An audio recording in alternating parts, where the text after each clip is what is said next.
The moment everything changed was when NASA initiated Protocol Sentinel, a classification reserved for situations in which an object in space may represent extraterrestrial intelligence or technology.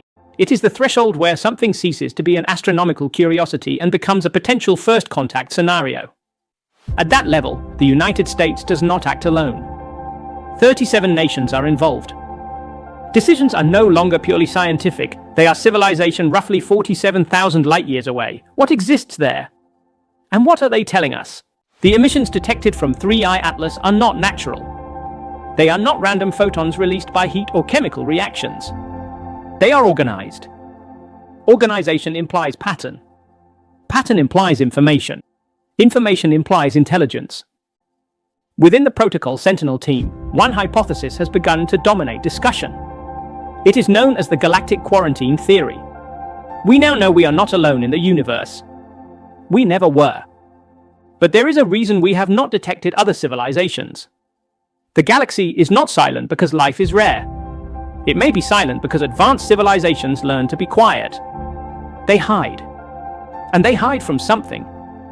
According to this theory, 3I Atlas is not an explorer. It is an inspector. It may be an interstellar probe sent to verify whether Earth remains contained, whether the quarantine still holds.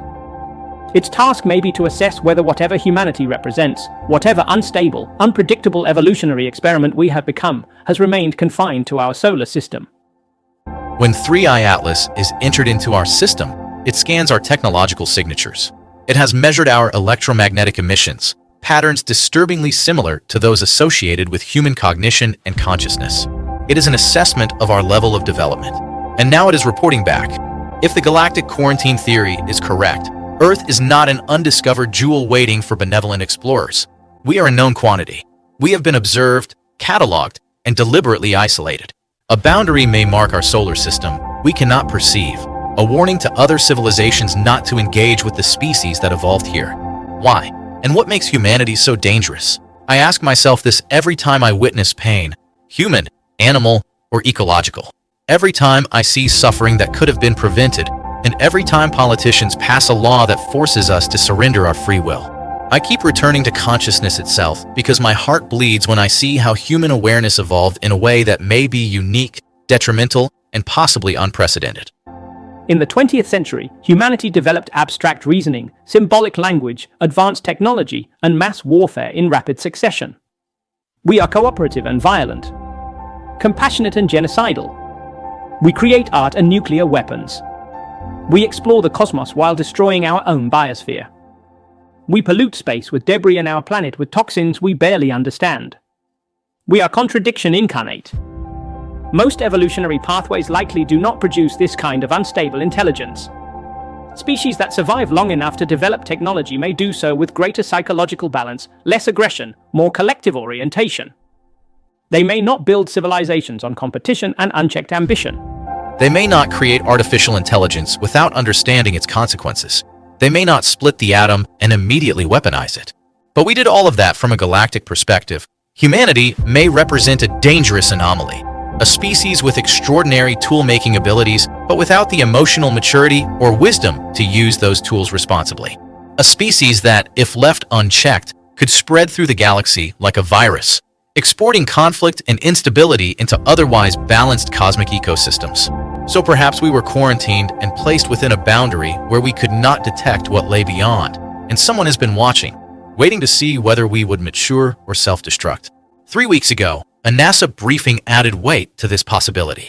The Mars Reconnaissance Orbiter detected an anomaly on Phobos, one of Mars' moons, a geometric structure roughly 40 meters across, absent from earlier imaging. Something placed it there recently. That structure emits the same quantum coherent signal as 3I Atlas, the same prime number sequence, the exact hyperdimensional coordinates. This is not a single probe, but a network of infrastructure being assembled within our solar system. At the same time, we sleep, work, and argue over trivialities, unaware that the cosmic context of our existence may be shifting. The James Webb Space Telescope has now identified 6 additional objects on trajectories that will bring them into our system within the next 14 months. All exhibit the same impossible properties. All are decelerating as they approach. 6 more inspectors, components of whatever apparatus is forming around Earth. The question we cannot avoid is this: The first is that we pass, that humanity demonstrates sufficient maturity, that we have begun to overcome our violent impulses and are ready to participate in a broader cosmic community. In this scenario, the quarantine is lifted. Contact is initiated. We are welcomed into a civilization millions of years older than our own. This is the optimistic outcome. It requires leadership that values truth over power, wisdom over dominance. It requires people to trust intuition, abandon deception, and act with integrity. It is possible, but only if we change. The second possibility is neutral. The quarantine remains. Earth stays isolated. The probes depart. The network is dismantled. Humanity never knows how close it came to something far larger than itself. This outcome assumes benevolence, or at least indifference, from whoever is enforcing the boundary. The third possibility is the one most people refuse to consider when we fail. It is concluded that humanity has become too dangerous to leave intact, that our technological development has crossed a threshold where we pose an existential threat beyond our planet. That is the only way to preserve cosmic stability, to terminate the experiment. I know how this sounds, like science fiction, like paranoia, but these intuitions have followed me since the 1990s. When my father, a Vedic scholar, told me my ancestors were calling me to act, I did. I sacrificed everything to complete what I did not fully understand at the time. Now I do. I work with probabilities and evidence, but my intuition tells me something unprecedented is unfolding. We are being evaluated by an intelligence so far beyond our own that we can barely perceive its actions, let alone its motives. Patterns ripple across the solar system. Dense information packets pulse through space, and slowly, piece by piece, we are decoding them. Yesterday, we identified what appears to be a countdown. It is not measured in Earth hours or days, but when translated into our temporal frame, it amounts to approximately 9 months. 9 months until what? According to scientists involved in Protocol Sentinel, there are 9 months until the inspection concludes, 9 months until contact, or 9 months until judgment. For decades, we have asked, if the universe is so vast, where is everybody?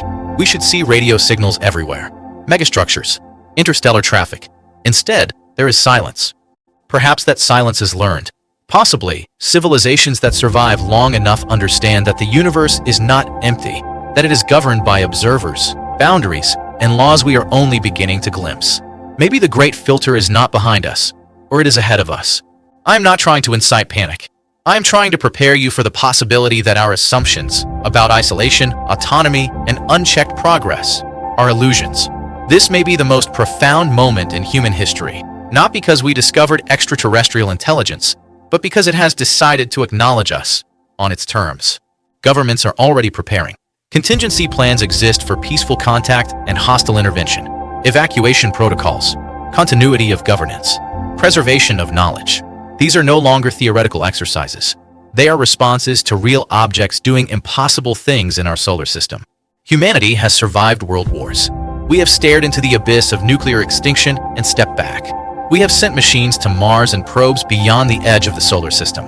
I ask myself, was this necessary? And can we call this greatness, or the biggest mistake we committed? Is this truly an inspection, or a threat to our very existence?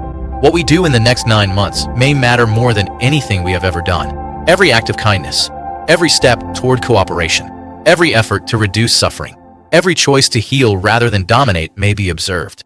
Perhaps we still have time. I have begun thinking about consciousness differently. When you look at a star, the universe is looking at itself. When we contemplate the laws of reality, reality is contemplating itself through us. What if consciousness is not an accident, but a fundamental property of the cosmos? If so, exterminating humanity would be the universe diminishing its own capacity for self-awareness. Perhaps that is why we are being inspected rather than erased. Or perhaps I am being naive. Perhaps the calculus is colder. Maybe if we are deemed a threat, we will be neutralized with the same detachment we use when we take antibiotics to kill bacteria. We do not know that the appearance of 3i Atlas has changed everything. Science will never be the same. Our place in the universe will never be the same. And depending on what happens next, civilization itself may not be the same. Carl Sagan once said, "We are a way for the universe to know itself." If that is true, then maybe this is not judgment, but an awakening. A brutal one. A terrifying one. But an invitation nonetheless. An invitation to grow up as a species. To transcend tribalism. To stop inflicting suffering. to act in accordance with a deeper law of the universe. The signal continues, the countdown proceeds, and all we can do now is choose, individually and collectively, who we are going to be when the observers finish watching.